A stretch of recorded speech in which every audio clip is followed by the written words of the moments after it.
Hello! Magandang hapon po sa inyo lahat. Welcome back to our channel. Kung ikaw po ay dati ng subscribers, thank you very much po for your trust. And kung ikaw po ay bago, I hope you're gonna stick until the end. And kung ang gusto nyo pong matutunan ay tungkol sa grammar, specifically sa English grammar, sa pronunciation, sa mga ibang terminologies like especially the parts of speech like nouns, verbs, adjectives, adverbs, interjections, among others. Also, kung may pangangailangan ka po sa inyong mga iba-ibang communication related endeavors and examination, this channel is for you. So I hope you'll subscribe, like, and share so that we can grow together as a community. So, ang topic po natin ngayon ay ang nouns, no? So, bago po ako magsimula, gusto ko lang po kayong i-encourage that language po or grammar is functional. Ano po ba yung sabihin noon? Ang ibig sabihin po noon ay ang grammar po ay mas matutunan natin kung siya po ay gagamitin natin sa ating mga activities. So, okay naman po na nag-aaral tayo cognitively if we keep on putting ideas or lessons in our mind. But at the end po, kapag hindi po natin ito ginagamit, hindi rin po siya mapupunta sa ating long-term memory. Kasi po pag nag-memorize po tayo, pumapasok lang po siya sa ating short-term memory. So para po siya ay lagi po nating makuha o ma-retrieve sa ating system, kailangan po ay lagi po natin siyang gagamitin or papraktisan. So, correct practice po will make you a better speaker and writer. So, ano po ba yung mga pamamaraan ng pagpapractice? Pwede pong ikaw po ay magsulat ng journal, yung vocabulary o grammar rules na tutunan mo for the day, ay isusulat mo at gagamitin mo sa sentence. Or pwede naman po that if you have a friend or a family member who is willing to listen to you, then pwede po kayong throw ng conversation in English and then use the vocabulary words or the sentences that you want to use. Okay? So, importante po yung ating practices and ang ating usage ay daily po as much as possible para po lagi po nating maalala yung vocabulary o yung grammar rule. Okay? So, today po, I'll be discussing po one of the important parts of speech or one of the parts of speech rather, which is a noun. So, bago po sa English po kasi, lagi po silang magsisimula sa subject, and ating pong subject ay kalimitan ay ang nouns. So, ang nouns po sa Tagalog po ay pangalan. Okay? So, uunahin po natin, may tatlo po tayong objectives for the day. Number 1 po is for us to define what a noun is. Number 2 po is to let you know the types or the kinds of nouns. And number 3 po, saan mo po matatagpuan ang mga nouns or ang functions ng noun. These are objective for the day. And simula po tayo sa nouns. Okay, so ang nouns po, siya po ay pangalan ng tao, ng bagay, ng hayop, ng lugar. Okay? Siya po ay tinatawag nating concrete nouns kapag po siya ay nahahawakan, nakikita, nararamdaman, or naririnig. Kung siya naman po ay hindi natin nahahawakan, nakikita, naririnig, siya po ay tatawagin natin na abstract nouns. Okay? So, yung pong abstract nouns, napaka-importante po niya para po sa ating, lalo kapag po tayo nakikipag-communicate ng ideas or nakakaroon po tayo, for example, ng mga recitations sa class or mga activities, mga thesis defense, kasi po, we are defending a concept. Okay? So, sa mga debate po, common po siya, napakadami po natin ng ating ideas. Ganun din po sa ating pakikipagkwentuhan, these are full of ideas, concepts, emotions, feelings, traits, and kalimitan po ay magagamit natin yung mga nouns na to. Ano po ba yung mga nouns na to? Yung po ating mga nararamdaman are part of nouns. We have fear, joy, anger, excitement, exhaustion, okay, anxiety. These are feelings. And they're classified under abstract noun. Kasi po, pag po tayo nakakaramdam ng takot, hindi po siya tao na ating nahahawakan o hindi po siya tao na ating nakikita. Hindi din po siya tao na ating naaamoy o naririnig. Okay? Siya po ay something that is abstract. Ibig sabihin po ay wala po siyang pagkatao. Okay? Something na hindi po siya nararamdaman ng ating mga senses o nahahawakan ng ating mga senses. Kaya po siya ay abstract. So, pag po kayo ay nagkukwentuhan, nagde-defend ng ideas, kaya ang ginagamit nyo po ay, karamitan po ay abstract nouns. Okay? So, I've mentioned the feelings as part of abstract nouns.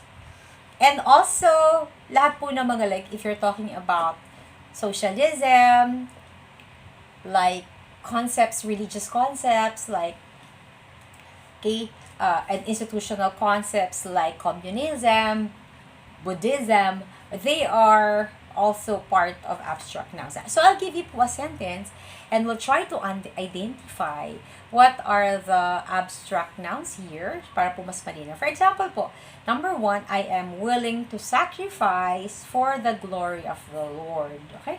So, I am willing to sacrifice. Pag po ikinagkukwento, alam mo friend, na-realize ko that ano ipapasaya sa akin ay ang pagsasacrifice para sa glory ng God. Meron po tayo doong sacrifice and glory. So, yung sacrifice po, hindi po natin siya nahahawakan, hindi po siya natin naririnig, hindi po natin siya nakikita, okay? Hindi po siya natin na aamoy.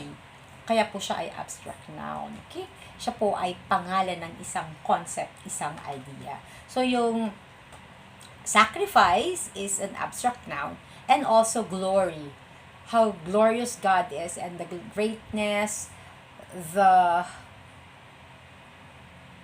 awesomeness of God is, okay, it is something that is an abstract noun. Yung pangalawa po, for example po, the education of my child to a homeschool is my number 1 priority. Again, the education of my child in a homeschool is the number 1 priority in my life. Okay? Ang unang-una po yung education po, edukasyon sa pagtagalog, hindi po natin siya nahahawakan, naririnig, naaamoy, pero po, kaya po siya ay abstract noun. Siya po isang idea. Education, it's a concept.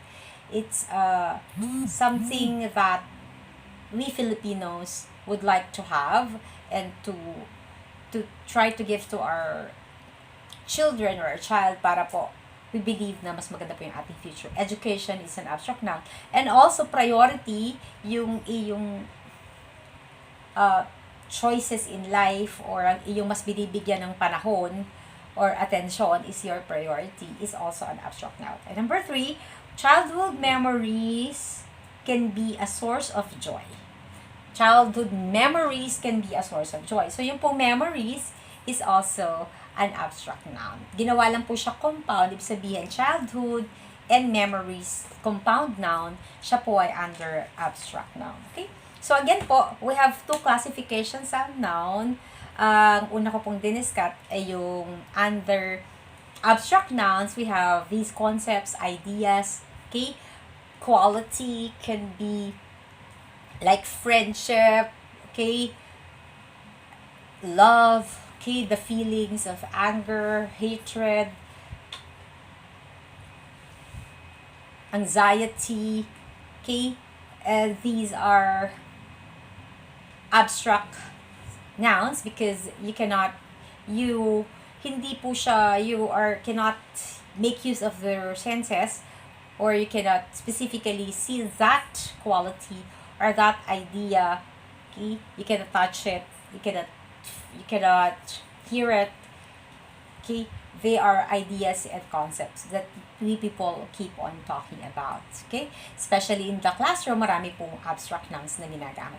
Okay? Secondly po, yung po namang kabaliktaran po noon, yung mga nouns na nakikita po natin, naririnig, nahahawakan, sila po ay, ang tawag natin ay concrete nouns. Concrete, sabihin talagang nagagamit po natin ang mga senses. So, unang-una po, meron po tayong people, tao po.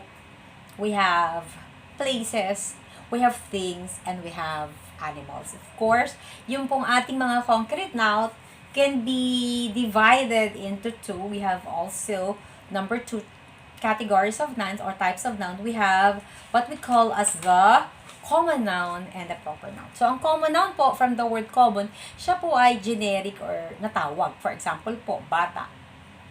Okay? Pag ginawa mo siyang proper noun, nagbibigay ka po ng specific name for that common noun. Bata. So, bata, pangalan ng bata, Caleb Joshua Didal. Okay? Pangalan ng bata, Daniel Atienza. Okay? Pangalan ng bata, LJ Di Mailig. Okay, ibig sabihin po, pag po siya ay common noun, siya po ay generic na tawag ng mga tao. Pag po siya ay proper noun, you already identify the person. For example po, you have a senator, and then you can make mention kay Tito Soto III. Siya po ay specific. So again, pag generic, hindi identified, ang tawag po natin doon ay common noun. Okay? Pag po identified na po, siya po ay proper noun.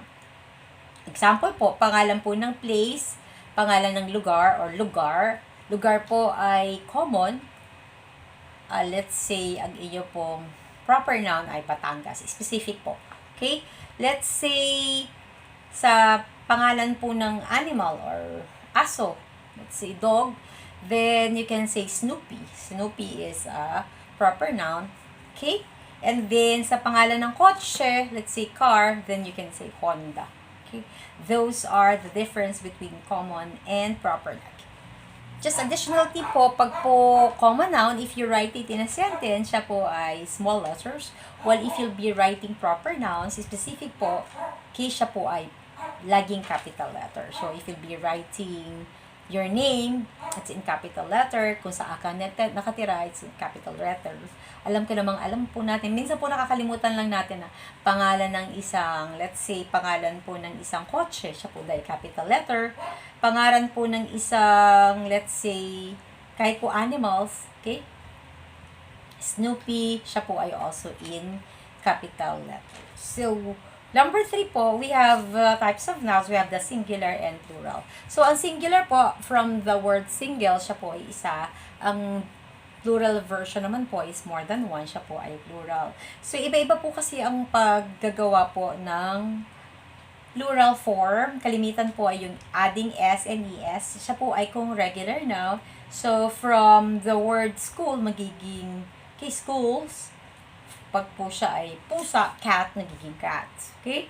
Pero po, minsan po, naiiba po, nagkakaroon po ng tinatawag nating irregular nouns. Okay? So, pwede din pong going back to the regular po, pwede rin pong, for example, tomato, pwede gagawin tomatoes, lalagyan mo ng ES, no? So, po irregular.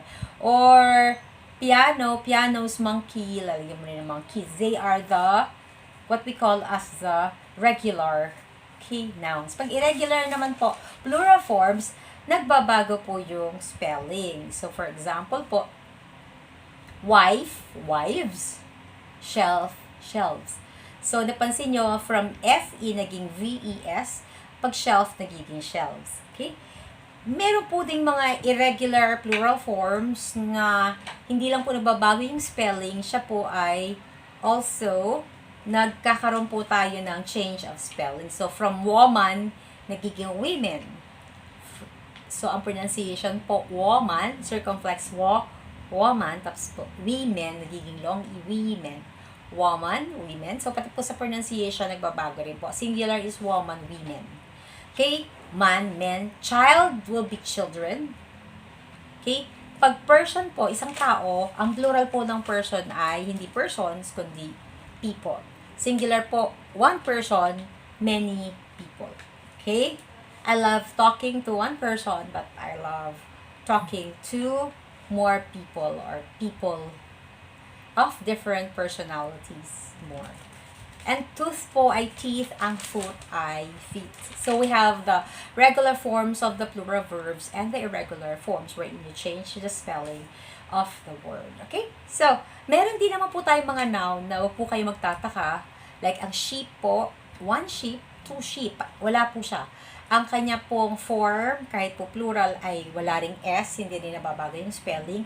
Dadagdagan mo lang po siya ng quantifier. So, okay, one sheep, two sheep. Okay? Deer po, one deer, two deer. Mouse din po. Okay? One mouse, two mouse. Okay?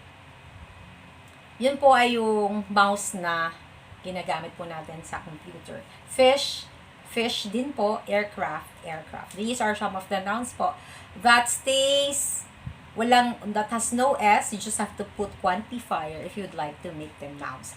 Meron naman po na mga nouns na hindi po pwedeng tanggalin ng S. No? So like for example, jeans, pants, sunglasses, scissors, pajamas. Lalagyan ko lang po ng pair.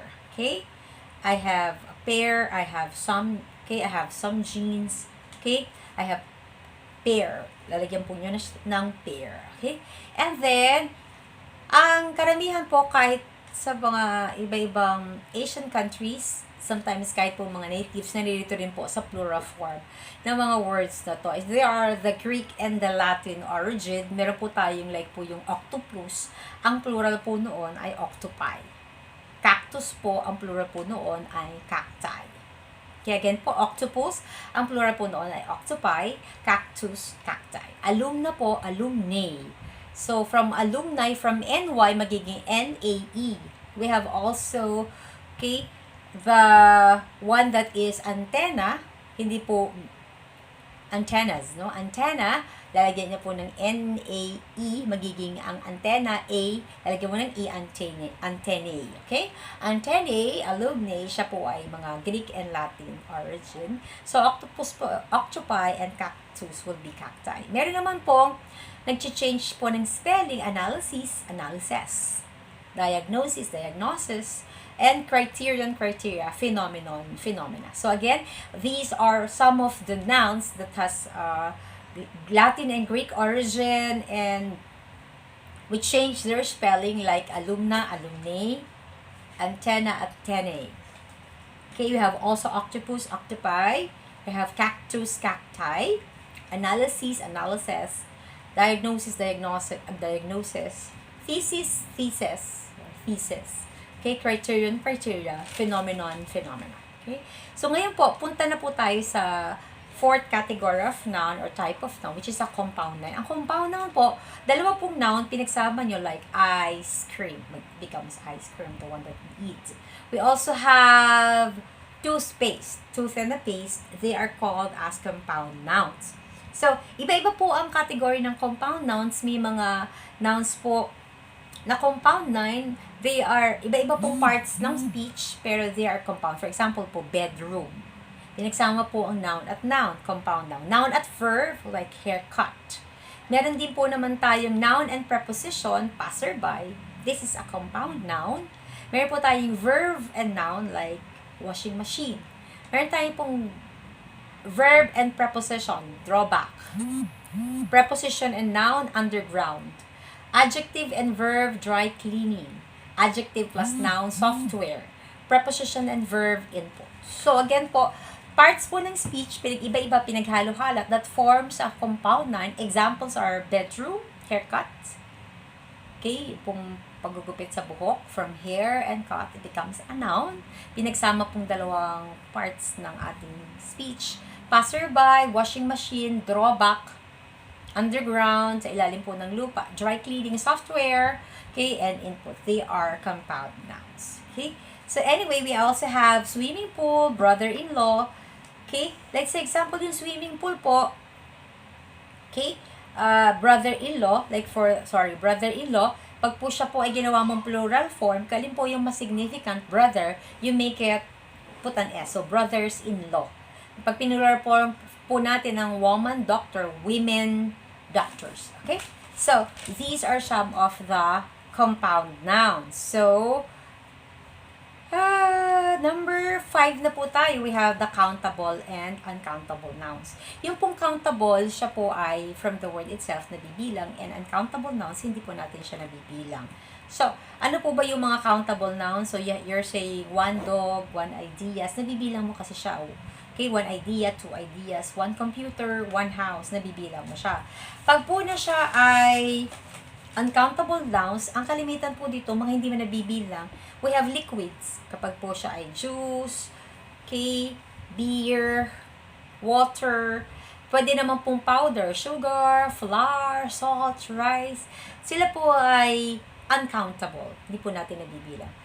Okay, when it comes to materials, meron po tayong wood, plastic, metal, paper.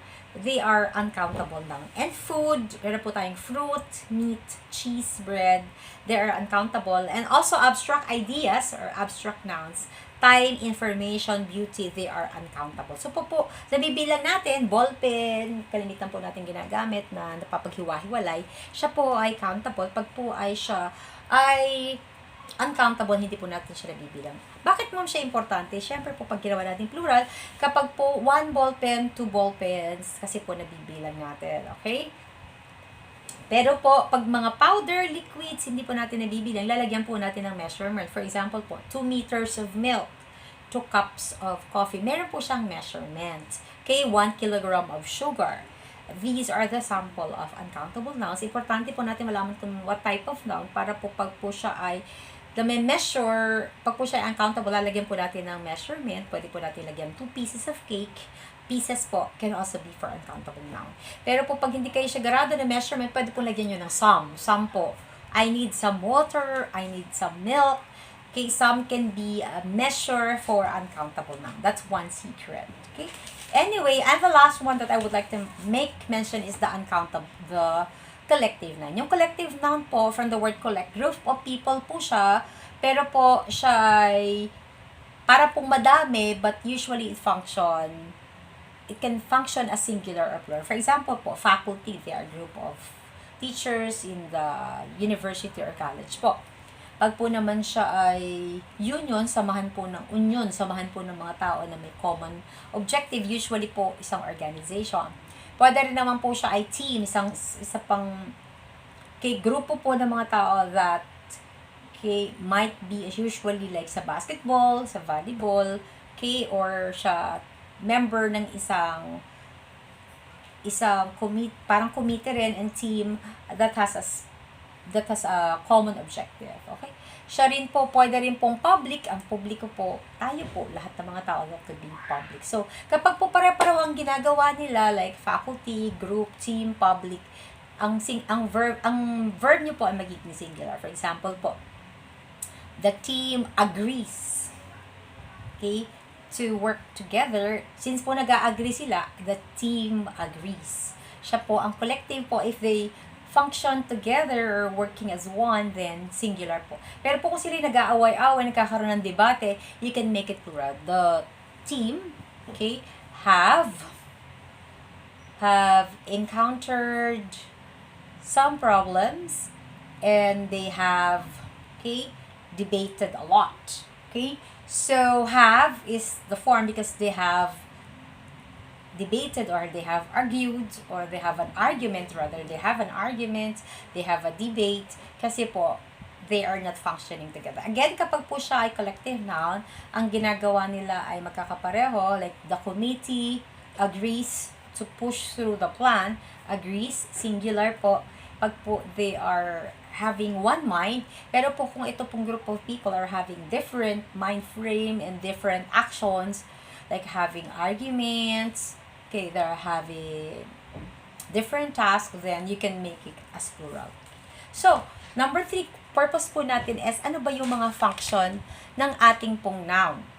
So, ang function po ng ating noun, number 1, can be the subjects. Ano po ibig sabihin ng can be the subjects? Ibig sabihin po, they can be the subjects, sila po ang pinag-uusapan. Like, yung nouns po, pwede po, for example po, my family and God are my sources of joy. Sino ang pinag-uusapan? Family and God. Siya po ay noun. Okay? Next, number 2 po, nouns can be the object of the verb. Ang object of the verb po, from the word itself, pampalinaw lang po ng verb. Like, example po, is, she deposited 3 checks for the poor. Deposited po ang verb nyo. Pag sinagot po niya ang what, siya po ay object of the verb. She deposited what? Pinalinaw niya by answering the question what. Siya po ay object of the verb. Kung sumasagot naman po siya ng who or whom, siya po ay indirect object of the verb. So, for example po, ang ating pong indirect object is she has allowed the Holy Spirit to guide her in her decision. Allowed po ang ating verb. Sino po ang nag-allow sa kanya? Si Holy Spirit. Or sino po ang inallow niya? Si Holy Spirit. Pinalinaw po yung verb na allowed. Ang tawag po doon ay indirect object if it answers who or whom. So, pwede po siyang, sa tatlo po yung nouns po, can be subject of the sentence. Number 2 can be object of the verb. And number 3 can be indirect object. Hindi lang po yun, may pang-apat pa po. Pwede pong ang tawag natin siya ay appositive. Pag appositive din po, siya din po lang yon, pinapalinaw lang po. Parang i-divide po ng comma. For example, the pastor, tapos po, a vessel of the Lord has given his life to serve his constituents. So, sabihin po, the pastor, comma, tao rin po siya, the vessel of the Lord, siya rin po yun, kinoma, and then, lagyan po natin ng action. Siya po ay a positive. Pero po, pag sinabi po natin na the pastor, is the mouthpiece of God. The pastor is the mouthpiece of God. Si pastor po at saka si mouthpiece, isa lang po siya, pareho din siyang subject. Since po, the mouthpiece of God, the pastor is the mouthpiece, nasa predicate siya, ang tawag po natin doon ay subject predicate. So po, medyo huwag po yung appositive at saka yung pong ating predicate subject. Magkaiba lang po ang tawag at ang function po kasi ng appositive ay nagbibigay ka ng additional information sa noun, pero po siya ay separated by comma bago po pumunta sa verb. Siya po ay appositive. Pero po pag siya ay mouthpiece ni God, the pastor is the mouthpiece of God, that comes after the verb, siya po ay after the verb. Siya po ay, ang tawag natin doon ay predicate subject. Pero po, pag po siya ay noun that comes before the verb, siya po ay a positive. And the last one will be object of the preposition. Pag pinapalinaw po nyo yung of, in, into, like the choir, sings praise songs. The choir sings praise song with gladness in their heart. So, with gladness, praises is a verb, tapos po, pinagdangan po niya, how did they sing? With gladness. Ibig sabihin, accompanied with gladness. Kasi po, may preposition. So, ang function po ng with gladness is object of the preposition. So, again, nouns can function in different way. In the future po, I'll be making presentation po. This is just a run-through of the functions and the basic functions of the noun. Mas papalinawin ko pa po siya through PowerPoint in the near future when I'll be summarizing the parts of speech. This is just the beginning po. Again, nouns can function as the subject of the verb, the object of the verb, the indirect object of the verb. Pwede rin po siyang appositive, pwede rin po siyang subject predicate, at pwede rin po siyang object of the preposition. So, napakaganda po kasing pag-aralan ng noun, nakaka-inlove po ang noun. Kasi pag marami po kayong noun, then you can be a great conversationalist, you can be a great presenter, and you'll be having a lot of ideas, you can express a lot of feelings. Because kung wala po kayong subject, wala pong pag-uusapan, medyo mahirap pong magsimula ng ating sentence sa English. Kasi po kalimitan sa Filipino po, in terms of arrangement, mas malimit po tayo sisimula sa verb. Mananalangin ako, makikipagkwentuhan ako, magbibigay ako ng papuri. So, our sentence usually start with the verb. Pero sa English po, mas marami po kasi, especially when you're talking orally, mas marami po ang nauuna po ang subject or the active form of the tense of the verb. Nadidiscusin po natin active and passive voice. Passive, way of doing your sentence, passive tenses or active form of the verb. So, ang gagawin po natin ay kalimitan po, siya po pag po active, ang subject po, ang doer of the action, lagi pong nauna po ang ating subject. So anyway, I'll be clarifying them all. Hopefully, I have inspired you to learn more about the different personalities, the different characteristics of nouns, if you call them, the different idiosyncrasies. So, just to give you an idea po, sa grammar po, para siyang batas, no? Like for example, sa Bill of Rights natin, meron po tayong batas na no law shall be passed abridging the freedom of speech, of the press. Yun po ay dapat po walang batas. Pero lagi po sa batas na to, there's no absolute law na talagang walang batas. May mga exceptions po natin. Sabi po nila, ang restrictions to freedom of speech and freedom of the press, for example, is like if you're sued for libel and slander. So, hindi po absolute yung freedom natin. There's always nakaagapay na responsibility that we should not be ruining the reputation of another person by giving malicious statements or slanderous words that has its consequence of civil and criminal liability or civil or criminal liability. So, kagaya rin po siya, ang grammar po, meron po siya mga rules. Para rin po siyang tao, merong personalities, may characteristics, meron siyang idiosyncrasy. So, aralin po natin. And pag na-love po tayo sa noun, sa adjective, sa adverb, lalo na po sa verb, sobrang ganda po. Interjections, these parts of speech can help you really be an effective speaker, effective writer. More importantly po, an effective family member, an effective motivator, and of course, an effective encouragement for the glory of our God. So, if you'd like to help me, to encourage me, if you'd like for us to have a community and together we can discuss about our academic endeavors or your children's endeavor, please leave a comment below. In the future po, I'm planning to give free tutorial sa member ng community, and I can give you 30 minutes kapag po kayo may mga questions sa grammar, academic related, especially communication related po. My master's degree po and my PhD, okay? Although under thesis po ako is in linguistics po and in English studies po, major in language. Ang master's ko naman po is in communication, para po ma-inform lang kayo that I know what I'm talking about and I can help you develop to become a better communicator for the glory of our God. Thank you so much for being with me, and I would appreciate if you can share this video so that other people may also learn and you can encourage each other more. Okay? So, please wait for my next video.